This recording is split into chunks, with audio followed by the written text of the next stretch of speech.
tell you a little incident. Years ago, we had the Nextel phones, and that was the direct contact. And my boy had been to the races, and he was heading out, I think it's 287 to Castles. And right there at the castle, a young lady, 16, 17, had run that stop sign and hit him broadside.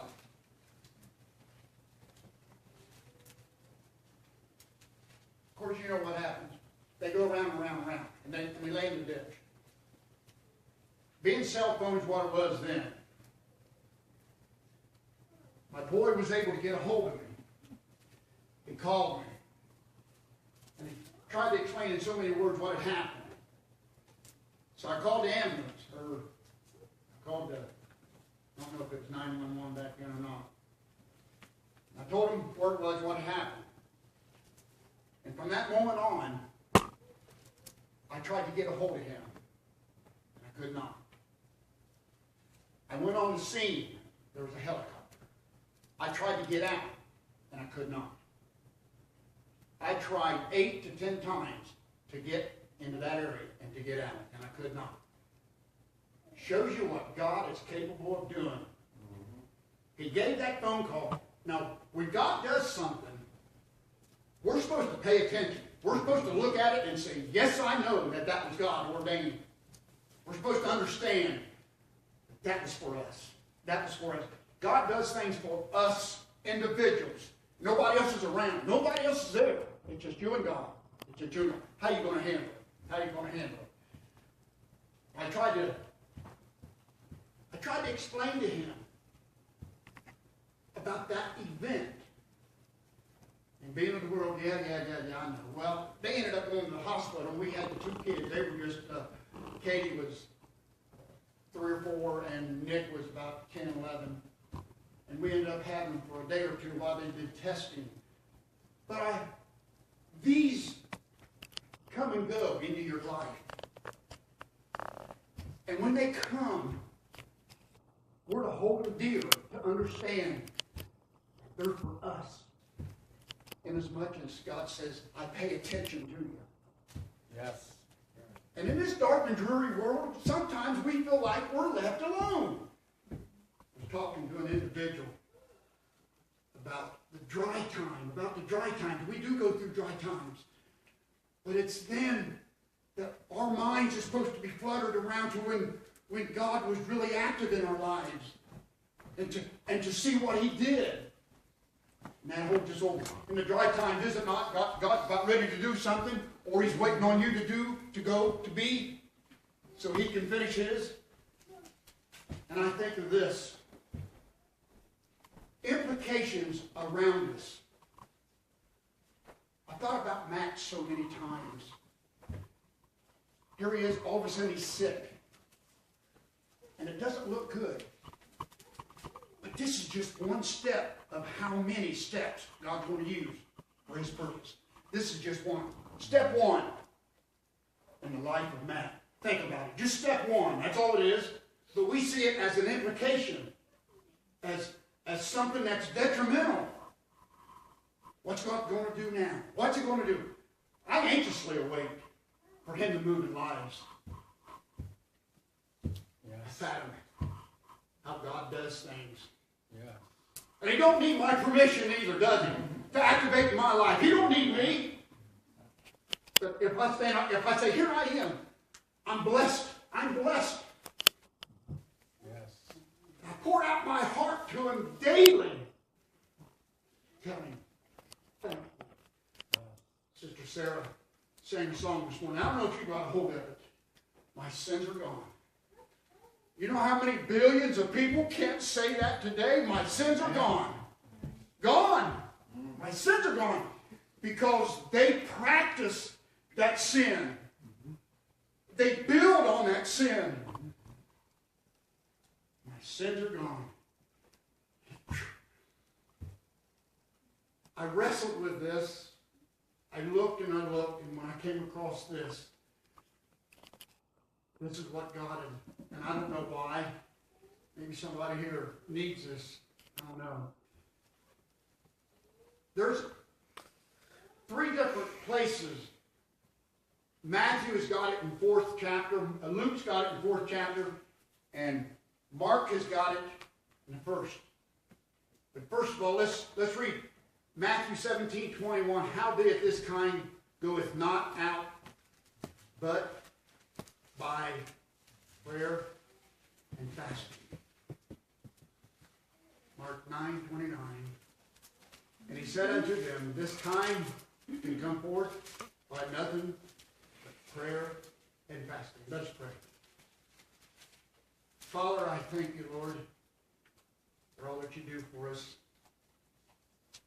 What an awesome privilege it is to stand before you to proclaim your word once again. And I would be shameful, Father, if I come before this audience and not having come before you first. And asking you, Lord, to fill this vessel once again with the hurting hearts that are here today for a direction in our path. If nothing else, just to learn of your grace and your mercy that's been given to each one of us. We're so unworthy, Father. I thank you for what you do for us. In your holy name we pray. Amen. This was, and then a dad had a son that was a lunatic. And the disciples had tried to cast out the demon. And they couldn't. And Jesus comes along and he takes and does it. And they said, well, why not? Well, why couldn't they do it? And he says, except for prayer and fasting. Does this not stand for something in our lives? That if you want something done, don't we need to hold steadfast to the old traits that tells us in the Bible? Prayer and fasting. Prayer and fasting. Meditation upon the Word. But the fasting is what I want to hold to tonight. Matthew chapter 4. This is right after John had baptized Christ. And as I was looking at this, it said the Spirit like a dove. Like a dove. It didn't say the Spirit was a dove. The Spirit like a dove. God can use what he wants when he wants. Isn't that good to know? God can use what he wants. We read in the Word where God has used sinful people to bring about his good purpose. And we've seen it in lives around us, those who don't practice coming to church and worshiping. He uses individuals at his will, just to further his kingdom. Matthew chapter 4, verse 1. Came to be tempted. Christ, after leaving, and went into the wilderness. We've got three different accounts. Three different accounts of how this was done. How it was led. Matthew says that he was led away. Mark said he was driven into the wilderness. Driven into the wilderness. No doubt the Spirit of God said, go, move. Right after the baptism. And he goes through this 40 days of fasting and prayer. 40 days. 4 individuals in the Bible has done this. That's Moses, Joshua.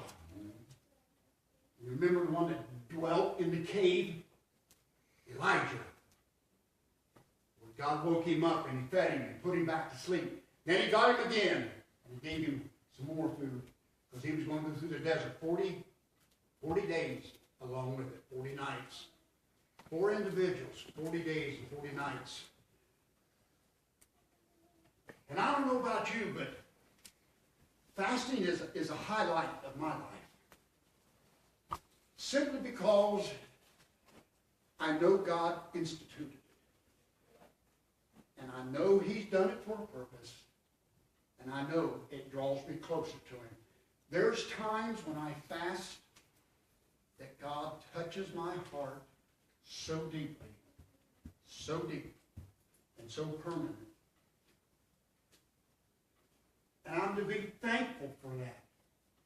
It's to bring me into a submission state so that I can be used by the Master in any which way, shape, or form. Moses, Joshua, Elijah. Now our Savior is drawn to the wilderness, 40 days and 40 nights. And I know when I finish, I'm not going to do this justice, because if we could be into these places and watch this take place, it would have nothing on the words that old Bill says, because I know that that is real. And when Christ was tempted by Satan, 40 days. Now, one of the books says during the 40 days. During the 40, and being tempted. 40 days and being tempted. So that means that during the 40 days. Now, the other two we call at the end of the 40 days.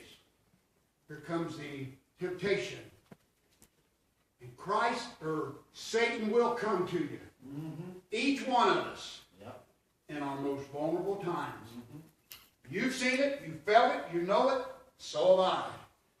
And he knows our weakness. Matter of fact, I'll go a little bit further.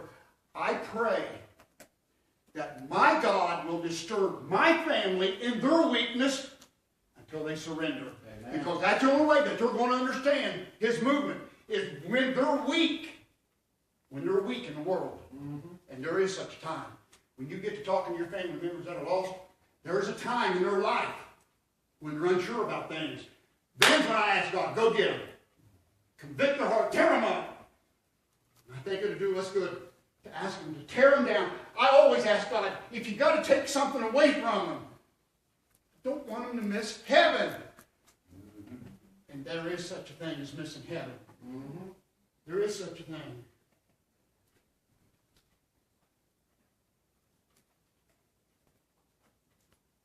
Matthew says, the tempter is an evil one. It's a wicked one. Mm-hmm. And even in Revelation 12:10, this is what it says. And I heard a loud voice saying in heaven, now is come salvation, the strength of the kingdom of God, and the power of Christ, for the accuser. For the accuser. He's an accuser. So many times we find ourselves in the midst of a confusion state. And Satan has put a seed of doubt. We've all got different characters. And he approaches us in different ways, different directions. We don't even see it. We need to be prayed up on a daily basis. Don't want to miss heaven. Don't want to. Matter of fact, I want all the glories God's got for me. I don't want to miss one. I don't want to miss one. He doesn't owe me nothing. He doesn't owe me a thing. But look what he's given me. Look what he's given me. Matthew 1:3. He was in the wilderness 40 days and 40 nights, tempted of Satan. The entire 40 days being tempted. One which says wild beast. No doubt, our God being 100% God and 100% man. 40 days, I can't comprehend 40 days by himself with this kind of a surrounding. And he's fasting. He's feeling like he's alone. Much like we do in this life. But God's not. The Spirit of God took him out there. Next time we catch ourselves in a position, don't fret. God put you out there for a reason. Mm-hmm. There's a reason that we're out there. In this stale time, in a time that we think God has left us, he's always there. He's always there.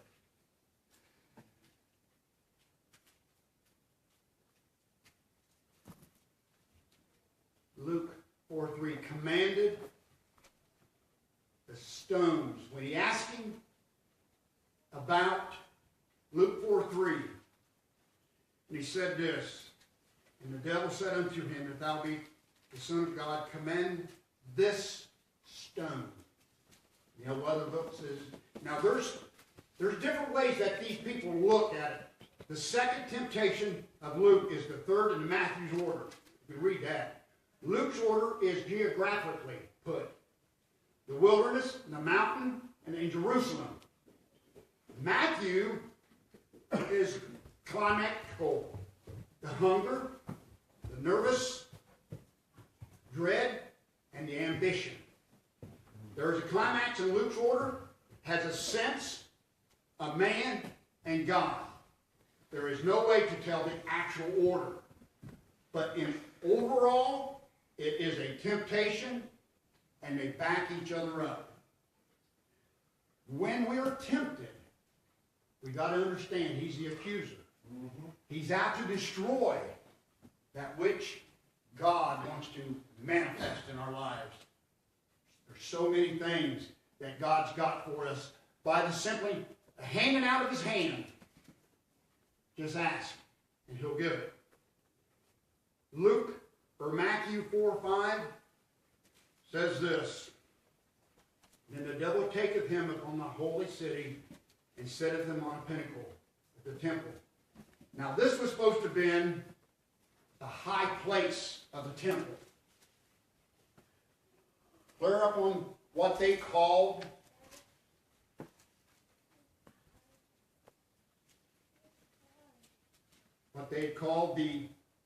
this is the devil taking him up to the holy city and setting him on the pinnacle, the king's gallery. This was the king's gallery, clear up there.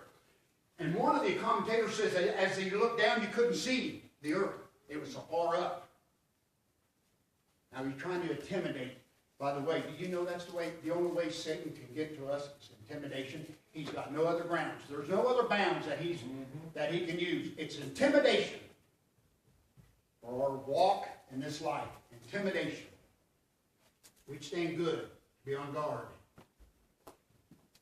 Whether this refers to the highest summit of the temple, but it is the high up on the king's gallery where he took him. And he said unto him, if thou be the Son of God, cast thyself down as it is written, he shall give the angels charge concerning thee, and their hands they shall bear thee up, lest at any time thou shalt dash thy foot against a stone. Jesus said unto him, it is written, thou shalt not tempt the Lord thy God. In Deuteronomy 16:6,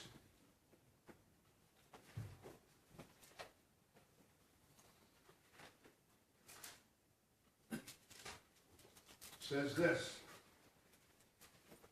ye shall not tempt the Lord your God as you tempt him in Messiah.